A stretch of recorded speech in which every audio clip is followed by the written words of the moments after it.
Commissions breakfast షోకి స్వాగతం. Asian markets లో ఈ ఉదయం ఒక పాజిటివ్ ధోరణి కనిపిస్తుంది. లాస్ట్ నైట్ అమెరికన్ మార్కెట్స్ లాభాలతో ముగిశాయి. అయితే Japan, south Korea, Hong Kong markets ఇవాళ సెలవు తీసుకుంటున్నాయి. నూతన సంవత్సర వేడుకలు ఇంకా అక్కడ ముగిసినట్లు కనపట్లేదు. సో ఈ దేశాల్లో మార్కెట్స్ పనిచేయట్లేదు. మన మార్కెట్స్ ప్రస్తుతానికి గ్లోబల్ హెడ్విండ్స్ ఏవైతే ఉన్నాయో వాటిని పట్టించుకోకుండా తమ దారిన తాము కదులుతూ ఉన్నాయి. 5 ఏళ్లకోసారి వచ్చే బిగ్ ఈవెంట్ కోసం మార్కెట్స్ ప్రస్తుతం సిద్దమవుతున్నాయి. మే 16న సార్వత్రిక ఎన్నికల ఫలితాలు వెలువడబోతున్నాయి. ప్రభుత్వం మార్పుల కోసం రంగం సిద్దమవుతోంది. సో మే 16న వెలువడనున్న ప్రకటనకు అలాగే ఇవాళకి మధ్య కేవలం 8 ట్రేడింగ్ సెషన్స్ మాత్రమే మిగిలినాయి. అలాగే ట్రేడింగ్ అవర్స్ 52 గంటలు మాత్రమే మిగిలింది. మరొక 52 ట్రేడింగ్ గంటల తర్వాత మనకు పార్లమెంట్ 16వ పార్లమెంట్ ఎవరి కైవసం కాబోతుంది అన్న 16వ లోక్సభ ఇన్ఫాక్ట్ ఎవరి కైవసం కాబోతుంది అన్న నిర్ణయం మనకు తెలిసే పరిస్థితి. సో ఈ నేపథ్యంలో మార్కెట్స్ నిఫ్టీ పరంగా చూస్తే యథాతథ స్థితి కొనసాగుతుంది. మేబీ 51 పాయింట్ల నేల రేంజ్ లో మార్కెట్స్ ట్రేడ్ అవుతున్నాయి నిఫ్టీ పరంగా చూస్తే. అయితే స్టాక్ స్పెసిఫిక్ యాక్షన్ మాత్రం కొనసాగుతూనే ఉంది.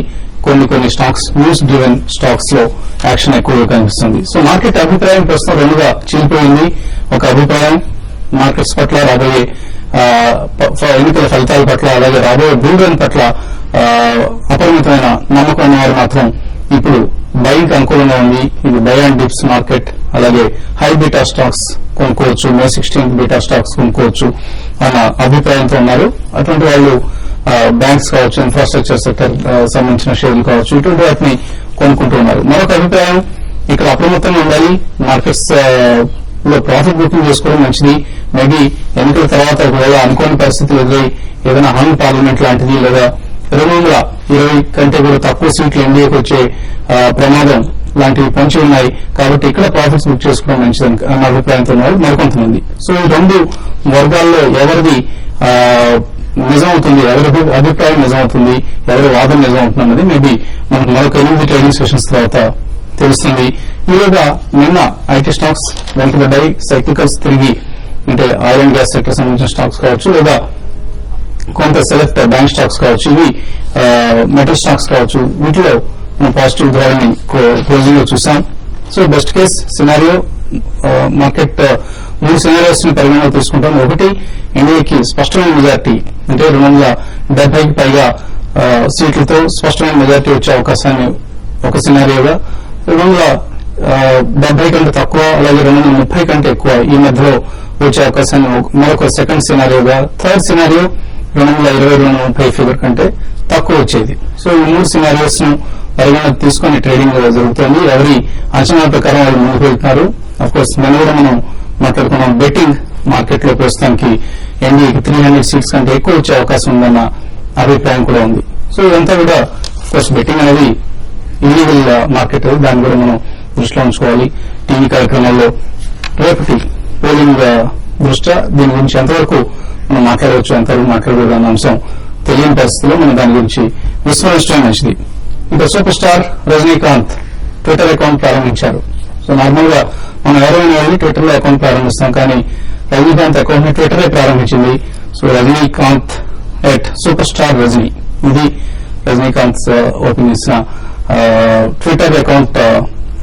ఆయన కూడా డిజిటల్ మీడియాని ఆశ్రయించాల్సిన పరిస్థితి. Rajini is also not an exception.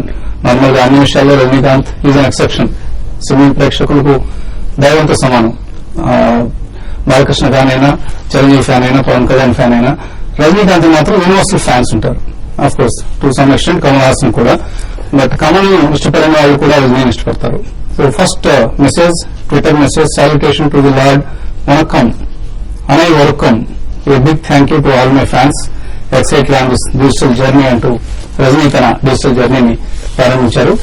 So రజనీకి అందరం ఫాలోవర్స్ గా మారదాం. ఇక మన ఎన్ఎస్ సుబ్రహ్మణ్యం మార్కెట్స్ గురించి మాట్లాడేందుకు సో ఎటువంటి పోల్ ప్రెడిక్షన్స్ మార్కెట్స్ ని ప్రస్తుతం డామినేట్ చేస్తున్నాయి, పరిస్థితి ఎలా కనిపిస్తుంది? మార్కెట్ లో కాస్త ఇన్వెస్టర్స్ క్లియర్ గా కనిపిస్తుందండి. ఎందుకంటే నిన్న ట్రెండ్ టైం అనమాట 200 పాయింట్స్ దాకా సెన్సెక్స్ పెరిగినా కూడా ఇండియా అనమాట హైస్ నుంచి బాగా కరెక్ట్ అవుతుంది. 40 పాయింట్స్ ప్లస్ తోటి క్లోజ్ అవుతాం మనం చూసాం. ఓవరాల్ గా నిన్న కాస్త యూఎస్ నుంచి రిపోర్ట్స్ రావటం అనమాట. బట్ అనుకున్న సీట్స్ ఇండియా రాకపోవచ్చు. 300 ప్లస్ అన్నమాట ఏదైతే రిపోర్ట్స్ వచ్చిందో దాంతో అనమాట కొంచెం ఎఫ్ఐఎస్ లో పుట్ బయింగ్ ఎక్కువ ఉంది అని చెప్పేసి కూడా కాస్త మార్కెట్ సర్కిల్స్ దగ్గర నుంచి రిపోర్ట్స్ రావడం కూడా మార్కెట్ ని కాస్త ప్రభావితం చేస్తుంది అనుకోవచ్చు. అయితే క్లియర్ గా మనం ఏప్రిల్ డేటా చూస్తే కనుక ఏప్రిల్ లో ఎఫ్ఐఐ బయింగ్ దాదాపు 7,000 crores వరకు ఉన్నా కూడా అనమాట ఇప్పుడు డొమెస్టిక్ ఇన్స్టిట్యూషన్ సెల్లింగ్ దాదాపు 6,800 crores పైన ఉందన్నమాట. కాబట్టి ఈ లిక్విడిటీ ఏదైతే కనుక మార్కెట్ లో ఉందో ప్లస్ ఎఫ్ఐఐ బయింగ్ ఉంది ఆప్షన్స్ లో పుట్స్ అంటే కనుక అయితే కనుక నిఫ్టీలో డెఫినెట్లీ మార్కెట్స్ ఇదే రేంజ్ బౌండ్ గా ఉండే పాసిబిలిటీ ఉంది. Maybe last phase of election అనమాట 12th అయ్యే వరకు అనమాట మార్కెట్స్ ఇట్లానే స్టక్ అయిపోయి ఉండొచ్చు అని చెప్పేసి అనుకుంటున్నాం. ఆన్ డౌన్ సైడ్ మాత్రం clearly 6650 is the major support point అనమాట. అది బ్రీచ్ అయితే కనుక ఒక స్ట్రాంగ్ ఇంటర్మీడియట్ డౌన్ ట్రెండ్ అనేది ట్రిగర్ కావచ్చు. అప్ సైడ్ కూడా మనం చూస్తున్నాం ఎవ్రీ 40-50 పాయింట్స్ అనమాట మార్కెట్ లో రెసిస్టెన్స్ హ్యూజ్ గా వస్తుంది. ఎందుకంటే రీసెంట్లీ కొంచెం ఫ్రంట్ లైన్ స్టాక్స్ లో స్టక్ అయిన అనమాట కొంచెం జిట్టరీగా ఉండి ఎగ్జిట్ అవడానికి అటెండ్ చేయడం కూడా మనం చూస్తున్నాం. సెక్టార్ చదివింటే నిన్ను చూసినాం banks smaller banks especially Canara bank ఇవన్నీ కూడా కాస్త లైన్ లైట్ లో రావడం చూసాం. ఎందుకంటే రిజల్ట్స్ కాస్త బెటర్ దాన్ ఎక్స్పెక్టెడ్ ఉన్నాయి. ఈవెన్ రీసెంట్లీ కాస్త ప్రాబ్లమాటిక్ బ్యాంక్ అనుకున్న యూనిటెడ్ బ్యాంక్ ఆఫ్ ఇండియా కూడా కాస్త బెటర్ రిజల్ట్ ఇవ్వటం చూసాం అనమాట. దాంతో బ్యాంక్ స్టాక్స్ లో తిరిగి రిన్యూడ్ బయింగ్ ఇంట్రెస్ట్ వచ్చింది. ఈ క్విక్ చదివింగ్ అనేది కూడా క్లియర్లీ చూస్తున్నాం అనమాట. ఈ స్టాక్ స్పెసిఫిక్ ఇష్యూస్ మార్కెట్ ని డిక్టేట్ చేస్తాం. నిన్న సెంచరీ టెక్స్టైల్స్ లో కూడా large move at one time రావటం చూసాం. ఎందుకంటే కుమారమంగళం బిర్లా ప్రిఫరెన్షియల్ అలాట్మెంట్ తీసుకుంటారు. దాంతో సెంచరీ టెక్స్టైల్స్ కూడా కుమారమంగళం బిర్లా గ్రూప్ కంపెనీ అయిపోతుందని చెప్పేసాను అనమాట. కాబట్టి ఇట్లా న్యూస్ డ్రివెన్ యాక్టివిటీనే ఎక్కువ ఉంటుంది. జియో కూడా ఇప్పుడు 2 ఆల్స్టాన్ కంపెనీస్ ఇండియాలో ఏవైతే ఉన్నాయో ఆల్స్టాన్ టీఎండీకి 261 రూపీస్ ప్లస్ ఆల్స్టాన్ కూడా అనమాట దాదాపు 381 రూపీస్ ఓపెన్ ఆఫర్స్ ఇస్తారంటే స్టాక్స్ 1 పాయింట్ జంప్ అవుతాం. But at the end of the day flat గా క్లోజ్ అవుతాం చూసాం. కాబట్టి ఇక్కడ నుంచి మార్కెట్స్ అన్నమాట స్టాక్ స్పెసిఫిక్ గానే for another 4 to 5 sessions possibility ఉంటుంది. వన్స్ ఎగ్జిట్ పాయింట్స్ రావటం మొదలైతే అక్కడి నుంచి మార్కెట్స్ మాత్రం జంప్ అయ్యే పాసిబిలిటీ ఉంది. ఓవరాల్ గా మాత్రం ఇన్ జనరల్ మార్కెట్ లో ఇంకా భయపడాల్సిన అవసరం లేదు. ఎందుకంటే smaller companies especially mid cap small cap లో మంచి రిజల్ట్స్ ఇచ్చిన కంపెనీస్ మాత్రం స్ట్రాంగ్ పెర్ఫార్మెన్స్ చూపిస్తున్నాయి అనమాట ఇప్పుడు మార్కెట్ వైజ్. కాబట్టి ఆ స్టాక్స్ లోనే స్టే ఇన్వెస్టెడ్ గా ఉందని చెప్పేసి చెప్తాను. చూస్తుంటే ముఖ్య తేదీ తర్వాత మీరు ఇవాళ ప్రేక్షకులకు కనిపిస్తున్నారు. సో ఎలక్షన్ లో ఎటువంటి నిర్ణయం తీసుకున్నారు, ఎవరికి ఓటు వేశారు గతంలో చెప్పారు. ఎలక్షన్ ముందు నిర్ణయం తీసుకున్నాను చెప్పకూడదు అంటారు. బహుశా ఎలక్షన్స్ అన్ని రిజల్ట్ వచ్చిన తర్వాత సో చంద్రబాబు డిక్లేర్ చేసినట్లు మీరు కూడా ముందు చెప్తే మీ ఓటు కూడా రద్దయ్యే అవకాశం భయపడుతుంది. రద్దు అవుతుంటారు. ఒకవేళ చెప్పే కనుక మిగతా గ్రూప్స్ అంతా ఉన్నారు కదా మీ ఇన్వెస్టర్స్ వాళ్ళు బహుశా వాళ్ళు కొంచెం బయాస్ లో ఉండొచ్చు. వీళ్ళు ఆ పార్టీని అనుకోవచ్చు. సో ఇంకా కొన్ని వర్గాలకి దూరంగా అయ్యే అవకాశం ఉంది, ప్రమాదం ఉంది కాబట్టి చెప్పట్లేదు. ఓకే. సో రేపటి ఎన్నిక దృష్ట్యా మీ నిర్ణయాన్ని ప్రస్తుతానికి చెప్పడం విరమించుకుంటున్నారు. మార్కెట్ నుంచి అనుకుంటున్నారు. మార్కెట్ లో ఎటువంటి గమనాన్ని మీరు ఎక్స్పెక్ట్ చేస్తున్నారు? పోల్ ఫలితాలు ఎలా ఉంటాయి అనుకుంటున్నారు? ఫస్ట్ టెక్నికల్ గా చూసారంటే పోల్ ఫలితాల గురించి డిస్కస్ చేశారు. సో కొన్ని వర్గాలలో ఎన్డీఏకి స్పష్టమైన మెజార్టీ వస్తుందని, అందరికైనా కొంచెం తక్కువ వస్తుందని కొంచెం భయపడుతున్నారు. అందువల్ల బెస్ట్ కేస్ సినారియోలో నిఫ్టీ 20 వరకు వెళ్ళొచ్చు. వర్స్ట్ కేస్ సినారియోలో నిఫ్టీ ఎక్కడి దాకా కలిపే అవకాశం. బట్ పోల్ అవుతాం ఏ విధంగా ఉన్నప్పటికీ మార్కెట్ టెక్నికల్ ప్యాటర్న్ చూస్తే కనుక చాలా స్ట్రాంగ్ గానే కనిపిస్తుంది. ఎందుకంటే వీక్లీ చార్ట్ మంత్లీ చార్ట్లు చూస్తే కనుక చాలా స్ట్రాంగ్ గా కొంచెం ఎక్కువ రావడం జరిగింది. అలాగే ఫండమెంటల్ గా చూస్తే కనుక అన్ని ఎకనామిక్ పారామీటర్స్ కూడా బాటమ్ అవుట్ అయిపోయింది. జీడీపీ కానీ ఐఐపీ కానీ ఇన్ఫ్లేషన్ కానీ అన్ని కొంచెం వీక్నెస్ నుంచి బయటకు వస్తుంది. సో దీన్ని బట్టి చూస్తే కనుక పోల్ అవుతాం ఏ విధంగా ఉన్నప్పటికీ ఎకానమీ ఎందుకు స్ట్రాంగ్ గా ఉంది. బహుశా పైగా ఎఫ్ఐఎస్ కూడా మనం చూస్తున్నాము లాస్ట్ కపుల్ ఆఫ్ మంత్స్ విపరీతమైన బయింగ్ స్పీడ్ ఉంది. సో అవుట్లుక్ చాలా పాజిటివ్ గా బులిష్ గా ఉంది. సో వీళ్ళ కొంచెం మేజర్ రియాక్షన్స్ మధ్యలో వచ్చినప్పటికీ ఓవరాల్ గా బులిష్ ఇంటాక్ట్ గానే ఉంది. సో కాకపోతే టెక్నికల్ గా చూస్తే కనుక కొంచెం మైనర్ వీక్నెస్ ఈ మంత్ లో కొంచెం కరెక్షన్ వస్తున్నప్పటికీ బట్ డిప్లో డెఫినెట్ గా ఒక మంచి బయింగ్ ఆపర్చునిటీ అవుతుంది. అలాగే టెక్నికల్ ప్యాటర్న్ చూస్తే కనుక లాస్ట్ 2-3 డేస్ మార్కెట్ రియాక్షన్ లో కొంచెం రికవరీ అయినప్పటికీ 2-3 రోజులుగా హైయర్ లెవెల్ లో ఫాలో బయింగ్ సపోర్ట్ రావట్లేదు. అలాగే కొంచెం డేస్ లో లాస్ట్ 3 రోజులు క్లోజ్ అవడం చూస్తుంటే మార్కెట్ కొంచెం ఒక మైనర్ వీక్నెస్ చూస్తున్నాము. సో బుల్స్ ఇంకా స్ట్రాంగ్ హోల్డ్ లోకి రాలేదు, రేట్స్ ఇంకా కొంచెం డామినేట్ చేస్తున్నారు. బట్ కానీ 6650 మన లాస్ట్ 10 days గా చెప్తున్నాము, ఆ మేజర్ సపోర్ట్ పైన నిలబెట్టుకోవడానికి మార్కెట్ ఓవర్ మేజర్ కొంచెం పాజిటివ్ గా. ఒకవేళ లాంగ్ పొజిషన్స్ తీసుకోవచ్చు అంటారు, అవాయిడ్ చేయడం మంచిది, న్యూట్రల్ గా మంచిది. ఎందుకంటే క్లోజింగ్ అనేది చాలా క్లియర్ అనమాట. ఇవాళ రేపు కనుక మళ్ళీ ఒక డిప్ వచ్చి క్లోజింగ్ సమయంలో బాగా టెక్నికల్ గా రివర్సల్ వచ్చిందంటే కనుక 6700 పైన అప్పుడు లాంగ్ పొజిషన్ తీసుకొని స్ట్రిక్ట్ గా 6650 పైన స్టాప్ లాస్ పెట్టచ్చు. అలాగే కొంచెం షార్ట్ పొజిషన్స్ కూడా అవాయిడ్ చేయడం మంచిది. ఒకవేళ మార్కెట్ 6650 కింద బ్రేక్ డౌన్ వస్తేనే షార్ట్ పొజిషన్ తీసుకొని 6700 పైన స్టాప్ లాస్ పెట్టారు. అలాగే బ్యాంక్ నిఫ్టీ చూస్తే కనుక కరెక్ట్ గా 13,000 రెసిస్టెన్స్ దగ్గర last couple of days consultation అయ్యి దాని కింద క్లోజ్ అవుతుంటే వీక్నెస్ వస్తుంది. సో 1 or 2 days వెయిట్ చేయడం మంచిది. సో బహుశా కొంచెం రిజల్ట్స్ వచ్చేంత వరకు మార్కెట్ కన్సల్టేషన్ ఉండే అవకాశం ఉంది.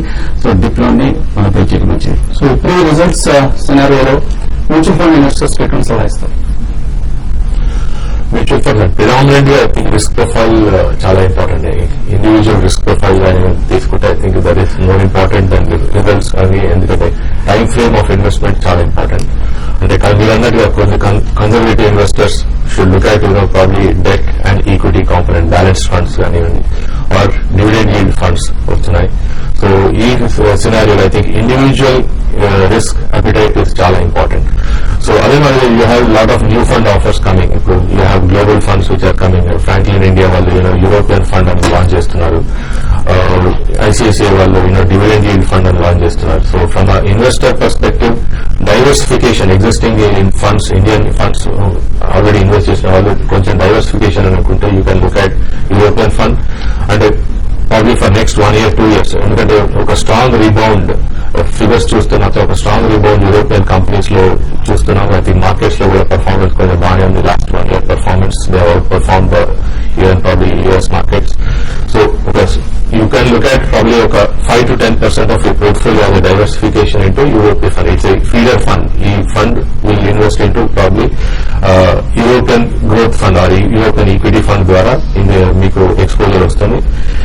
So you can look at European fund for just 1 year, 1 and 2 years time frame. But conservative investors, strong again new fund offer. But I'm against new fund offer. But ఒక opportunity తీసుకోవాల్సుకుంటే ఒక diversified fund across all caps, mid cap, small cap, large cap funds, ICICI Prudential dividend yield fund.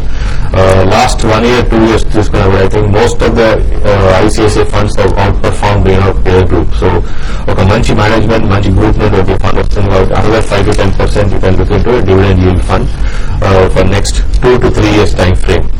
But otherwise risk ఉన్న వాళ్ళు mid cap and small cap లో ఏమవుతున్నారు. మన last few sessions లో we discussed on HDFC mid cap opportunity fund, Franklin India smaller companies fund. But another fund ఏదైతే చూస్తున్నాం I think you can look at DSP BlackRock లో mid and small cap fund ఉంది. అది కూడా మంచి fund. So last 2 years or 3 years they have not performed, but కొంచెం allocation చూస్తాం, sectoral allocation చూస్తారు. I think they cyclical stocks లో invest చేస్తున్నారు. రిజల్ట్స్ తర్వాత వీటిలో పొజిషన్స్ తీసుకుంటారు. I think it is small and deep. If you are looking at 3 years, 4 years time frame లో you can immediately start. ఎందుకంటే SIP ద్వారా కూడా ఇన్వెస్ట్ చేసినా కూడా DSP mid and small cap fund 12% CAGR in last 5 years. So investors నుంచి calls తీసుకోవడం కాసేపు